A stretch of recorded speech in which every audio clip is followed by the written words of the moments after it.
بسم اللہ الرحمن الرحیم۔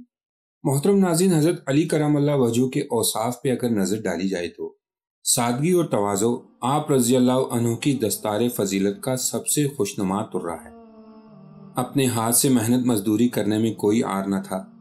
لوگ مسائل پوچھنے آتے تو آپ کبھی اپنا جوتا ٹانک رہے ہوتے، کبھی اونٹ چرا رہے ہوتے تو کبھی زمین کھودتے ہوئے پائے جاتے۔ مزاج میں بے تکلفی اتنی تھی کہ فرش خاک پر بے تکلف سو جاتے۔ ایک مرتبہ حضور اقدس صلی اللہ علیہ وسلم انہیں ڈھونڈتے ہوئے مسجد میں تشریف لائے تو دیکھا کہ بے تکلفی کے ساتھ زمین پر سو رہے ہیں۔ چادر پیٹھ کے پیچھے سے سرک گئی ہے اور جسم انور گرد و غبار کے اندر بھی کندن کی طرح دمک رہا ہے۔ سرور کائنات کو یہ سادگی نہایت پسند آئی۔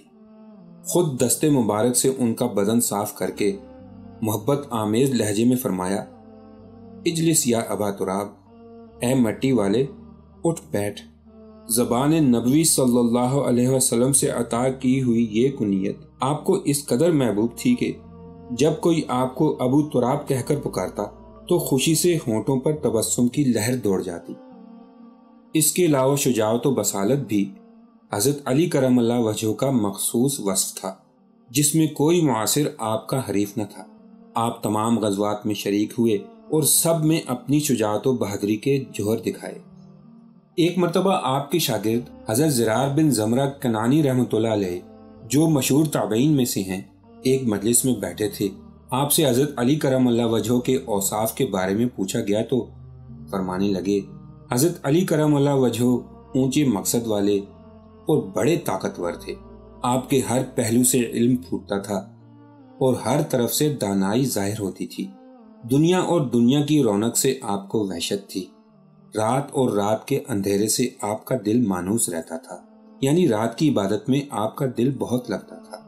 اللہ کی قسم، آپ بہت زیادہ رونے والے اور بہت زیادہ فکر مند رہنے والے تھے۔ سادہ اور مختصر لباس اور روکھا پھیکا کھانا پسند تھا۔ آپ ہمارے ساتھ ایک عام آدمی کی طرح رہتے۔ جب ہم آپ کے پاس جاتے تو آپ ہمیں اپنے قریب بٹھا لیتے۔ اگرچہ آپ ہم سے گھل مل کر رہتے تھے، لیکن اس کے باوجود آپ کی ہیبت کی وجہ سے ہم آپ سے بات نہ کر سکتے تھے۔ جب آپ تبسم فرماتے تو آپ کے دانت پروئے ہوئے موتیوں کی طرح نظر آتے۔ کوئی طاقتور اپنے غلط دعوے میں کامیابی کی آپ سے توقع نہ رکھ سکتا اور کوئی کمزور آپ کے انصاف سے نا امید نہ ہوتا۔ اور میں اللہ کو گواہ بنا کر کہتا ہوں کہ میں نے ان کو ایک مرتبہ ایسے وقت میں کھڑے ہوئے دیکھا کہ جب رات کی تاریکی چھا چکی تھی اور ستارے ڈوب چکے تھے اور آپ مسجد کی محراب میں اپنی داڑھی پکڑے ہوئے جھکے ہوئے تھے اور اس آدمی کی طرح تلملا رہے تھے جسے کسی بچھو نے کاٹ لیا ہو، اور غمگین آدمی کی طرح رو رہے تھے، اور آپ کی صدا گویا اب بھی میرے کانوں میں گونج رہی ہے کہ بار بار یا ربنا فرماتے اور اللہ کے سامنے گڑ گڑاتے۔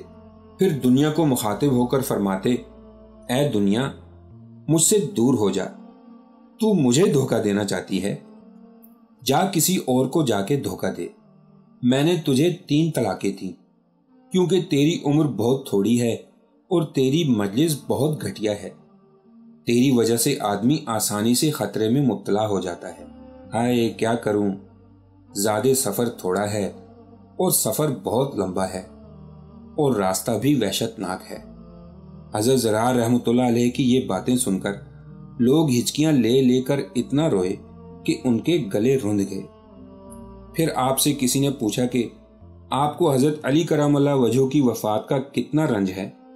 فرمانے لگے، اس عورت جیسا جس کا اکلوتا بیٹا اس کی گود میں ذبح کر دیا گیا ہو کہ نہ اس کے آنسو تھمتے ہیں اور نہ اس کا رنج کم ہوتا ہے۔ یہ باتیں حضرت زرار رحمۃ اللہ علیہ نے کہیں اور خاموشی سے اٹھ کر چلے گئے۔ امید کرتا ہوں ناظرین آپ کو یہ ویڈیو پسند آئی ہوگی۔ ملتے ہیں اگلی ویڈیو کے ساتھ، تب تک کے لیے اللہ نگہبان۔